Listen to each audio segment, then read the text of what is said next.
What's up, guys? Nick Duran here. I'm your host for Hanover Now's The Hard Truth, where we give students here on campus a voice. Today I'm taking a more casual approach and interviewing some well-known figures here on campus about their up-and-coming vintage resale business they got going on. Today we're interviewing BJ and Jalen Simmons. BJ and Jalen, let's start off with an icebreaker. What inspired you guys to start this business?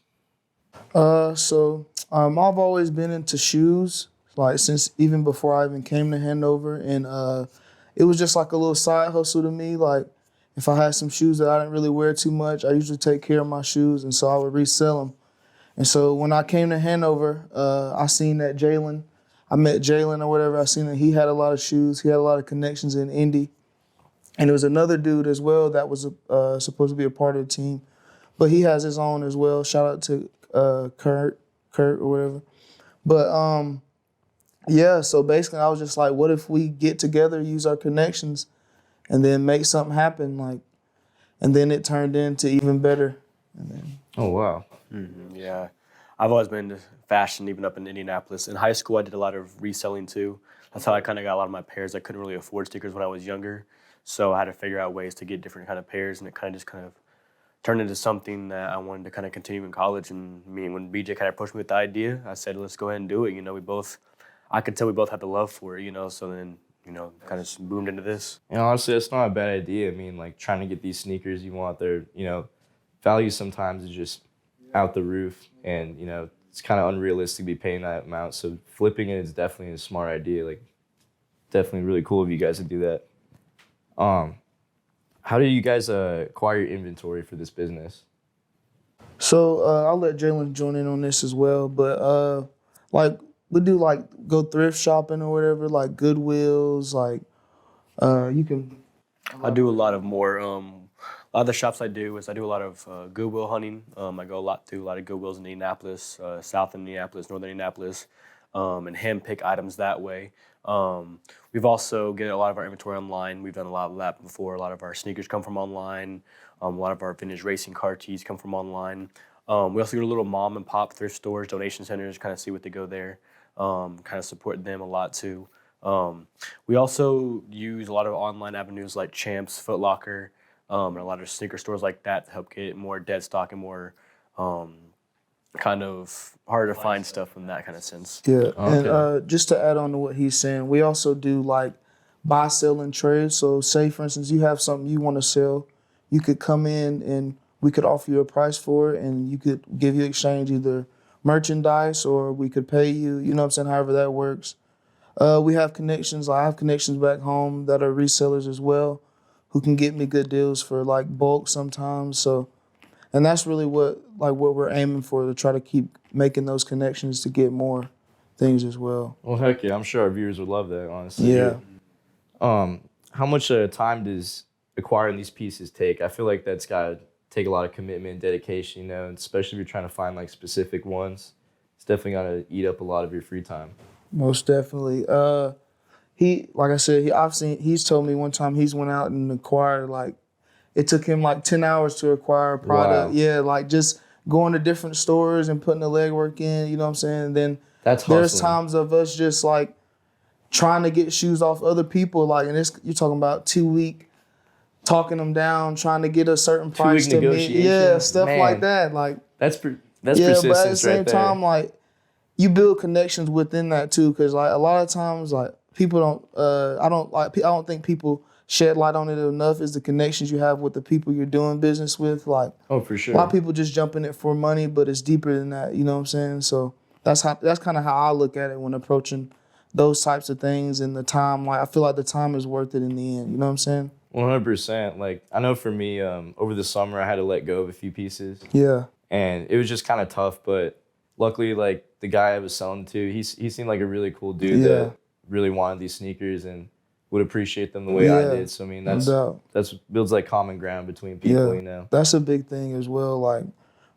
Something we noticed when giving, because I feel like this is a new culture that's hit Hanover. A lot of people don't really focus on dead stock shoes, and that's becoming a culture within the world. You know what I'm saying? So us seeing people come in and they're like, hey, what do you think I should wear? And putting little outfits on them, or we're putting little fits together for them, and like sneakers, and like seeing them wear the stuff around campus. Like, it's just like that goes over. It's gotta be a good feeling. Yeah, that goes over like the money aspect. You know what I'm saying? Time Like, spent with It all breaks that. it away Yeah. from the materialism part. no doubt. And like I said, the connections, man. Like, there's people that Jalen's just now met, and he's been here for 4 years. There's people I've just met, and I've been here for 4 years. So And people I call friends, I say what's up Yeah. to now, you know, and I think anything can bring people together. It just depends on the thing. And I think I've met a lot of great people through clothes and shoes and kind of going through all this avenue. Oh yeah, that's gotta be a great feeling, like seeing your connections with people grow as your business does because of Yeah. your business. You know, it's definitely Most gotta be a great definitely. feeling. Have you guys encountered any obstacles while trying to grow your business? Like encountered any hiccups in the road on the way to success? I'll let Jalen answer first. And then. A lot, yeah. Some obstacles, I mean, I know we've hit sometimes was sometimes it's hard to get inventory, especially down being in southern Indiana. There's not a lot of areas around us that are close for us to readily get inventory on top of schoolwork and everything. Another thing I know we've kind of struggled with at the very beginning was kind of getting our name out there. I know a lot of people have kind of seen like, oh, this person's selling clothes, but it's for a limited time, so I don't think everybody kind of took it seriously at the beginning. And so that was kind of a big problem at the beginning was getting our name out there. And then we realized very soon that we would have stuff that we've been holding on to for months. As soon as we get 4 or 5 people adding us on our Snapchat or adding us on Instagram, boom, sold. And it's kind of like, man, that's our biggest problem is, Just marketing yourself. marketing Yeah. ourselves, especially on Hanover when we have 1,000 people, but we only have 250 people that know about us. That's only a quarter. So that was like our biggest issue that we encountered at the beginning.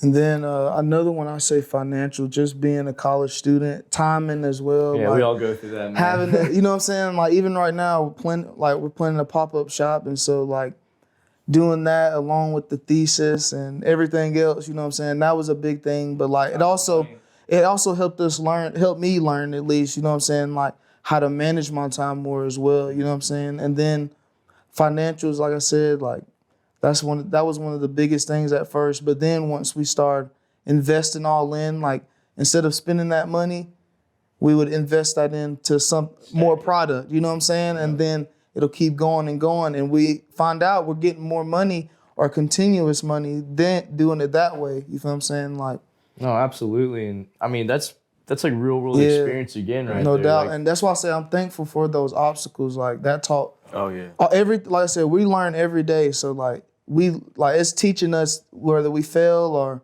whether we, you know what I'm saying, exceed. Like it's teaching us something. That's one thing that I can say. did you expect to like learn this much from this business? Because I mean, it's got to be pretty crazy. You're like still in college trying to figure out classes and Yeah. homework and like getting to bed on time. And at the same time, you're handling like a business now. Yeah.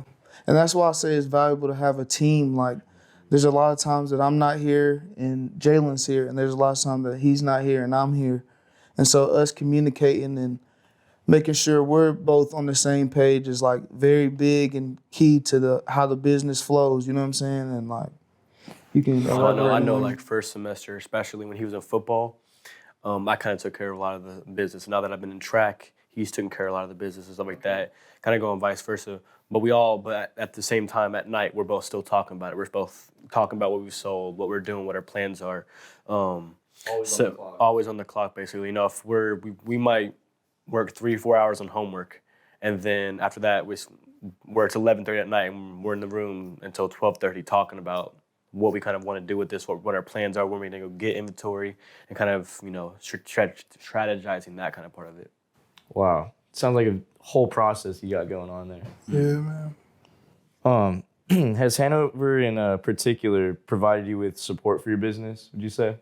I say on my aspect, a professor of mine, Rick Lassiter, he's helped me out a lot in terms of getting my logo together, branding, marketing my business, you know what I'm saying? And I've been trying to learn a little bit more on the graphic design side, like, because I haven't really took any classes since like freshman year. So I'm just trying to get better at that. Like that way I can continue with that aspect.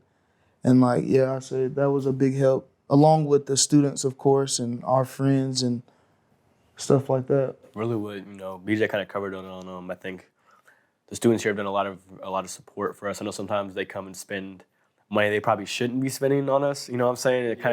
It does feel, it's like, you know, I appreciate, you know, that you are showing us that much love, you know what I'm saying? And the people that are constantly, hey, when you get more stuff and that, you know what I'm saying? It's kind of like, it's just, you know, like I said, the connections, it just, you know, feels pretty good, you know, to do all that and stuff like that. Absolutely, man. I mean, I know I'm guilty of spending some money I shouldn't have on some cool drip, you know? Well, you know, they say drip Yeah, and that's why we also is. try to make it affordable because we understand like we ain't like it's not a lot of people are athletes and then Hanover's a tough school, you know, academically. So you got to devote a lot of time to those before you can anything else. So like that's one thing was like we understand people can't work like so we might toss you a deal for $2 for $3. You know what I'm saying? Something like that. Just because off love, like we're not like I said, we're not worried about the money, we're worried about the relationships. And then that's what keeps them coming back because it's like, okay, they understand like we getting the price. And we also understand they're running a business, so we kind of meet in the middle. You know what I'm saying? Yeah, it's like their money goes back into it. Yeah. Like the whole ring. Yeah. That's something I feel like, I mean, I wanted to show too is like, you know, I'm not just taking the money and going and doing stuff. It's like, okay, I get that money, then as soon as I sell a lot, that next week I'm going to post more. You know what I'm saying? Like, we want to keep providing that love and support to them as much as they're providing it to us too. Kind of like an endless kind of like circle, I guess. 100%. I mean, I know your guys' prices caught my attention. Like when I think I added you on Snapchat first. I saw you posting the shirts and I was like, okay, let's check them out and see like $2, $5. I was like, damn, okay. Yeah. I'm used to going like resell vintage stores now where like being vintage is trendy. Yeah. So it's like they're gonna tax you for just old T-shirts No and stuff doubt, like yeah. that. You know? It's not written, some aren't really even old. Yeah. There's Walmart t-shirts from 2018 that have a graphic on it. It's like, oh, $40. That's not a $40 t-shirt. And at the end of the day, it's gonna go back to another resale store. Yeah. Get thrown back at Goodwill or something and No go back doubt, in that pond you're talking about. One more question. What more do you guys need to achieve your goals for this business? Like, what would help just flip that light switch for your business and go boom? Well, one thing about me for sure in terms of the future of the business is like I understand where we are at as humans right now. Like we're seniors. We got a lot of stuff going on senior thesis wise, like money wise. We don't have a constant job. You know what I'm saying? So I feel like it's booming right now, of course. You feel what I'm saying? We're building those relationships and we're going to figure out a way to continue to keep giving people the product they need. You know what I'm saying? But at the same time, like I understand like probably 3 years, 4 years from now, then we're talking like we have jobs and we can put that money flow in and we've met more people and more connections. But who's to say it won't take off 5 months from now? You know what I'm saying? Like I said, we're just enjoying it and learning as, you know what I'm saying, learning as we go. Really, I think, you know, continuing to learn is really the biggest part what kind of BJ tapped in on. I think, you know, we've been in touch with some people that have kind of went through the grinding road of having a business, starting from the bottom up. And they've given us a lot of great information on how to do that, what their life was or what their experiences kind of led them to do. I think just continuing to get older and slowly getting experience because I've heard something on, you know, TikTok the other day and was like, you learn more doing something than actually learning it from a standpoint. Yeah, you got to think and not do. Yeah, it's like that kind of hands-on type thing. You know what I'm saying? Like, and like I said, we've learned so much by just doing stuff and taking that leap of faith. Like I learned, like sometimes you got to put that pride to the side to, you know what I'm saying? Be sacrifice. able to, you got to sacrifice that to learn, man. Like, because at the end of the day, we're not all knowing. You know what I'm saying? Like everybody doesn't know everything. Fake it till you make it, man. Yeah, so it's like, why not sit back and show that respect for that person as well as listen to them? You know what I'm saying? Like, absolutely. We all in this world together going through that grind, it gets you far, man. It gets you far. No, 100%. Well, hey, I appreciate you guys for letting me interview you. I mean, Most honestly, definitely. helps out a lot, you know, getting some more faces up here on the show. I honestly admire what you guys are doing. Like, this whole sneaker shop, everything you got going on here, like, it's genius. And honestly, it's cool to see someone finally doing something like that on this campus, you know, bringing some outside culture into the small little bubble we got. So when it comes to long-term goals, what about short-term? Like, do you guys have anything that you're plotting on that's coming up recently or anything? I know you guys do pop-up shops periodically throughout your room and all that during the year. Thinking about anywhere like outside of campus? Yes, sir. So actually, we have a pop-up shop coming up April 16th. Okay. From 1 to 4 at Crafted Coffee in Lower Crafted Madison. Coffee. And so basically we'll have 3 vendors there. A friend of mine by the name of Dono Kicks, a friend of mine by the name of Collar Kicks or KB Kicks or whatever. He'll be there as well. And then we'll also have Sarah Crafton, if you know who that is. She works here at Hanover. Yeah. Her son Nash is also starting his sneaker business. Oh, and, wow. It's called Crafty Kicks, and we'll have him there as well. And So so, there's a bunch of different businesses coming yeah, together. and so Wow, that's awesome. like I said, the biggest thing for this event is just to get us all that exposure. You know what I'm saying? Like, Absolutely. we're all pursuing our dreams or pursuing somewhat of our dreams. And so, like, that's something that I'm trying to help other people as well, like, pursue their dreams, if that makes sense. No, yeah, man. That's awesome. You're really helping out there and support other businesses and all that. I mean, what goes around comes around. Like, that's just good karma for you guys. Yeah, and helps man. out everybody. It's genuine, though. It's genuine. It's all love. Yeah, it's no, love. definitely, man. Oh, that's amazing. Hey, I honestly, I just gotta say, I appreciate you guys for joining me on this Most podcast. definitely. Definitely trying to get some more faces on there and just give more students a voice. And I mean, I gotta say, like, your business here is like genius, and I think that you guys definitely got some great potential out there. I mean, you could take this thing a lot of places. And I mean, it's cool seeing like outside culture coming like to Hanover, this bubble. Like, I mean, we're out here in the middle of nowhere, and we all we got is each other, you know. So I gotta say, I appreciate what you guys are doing. We for the appreciate campus. you, man. appreciate you. We Thank you appreciate for you. No, I appreciate that.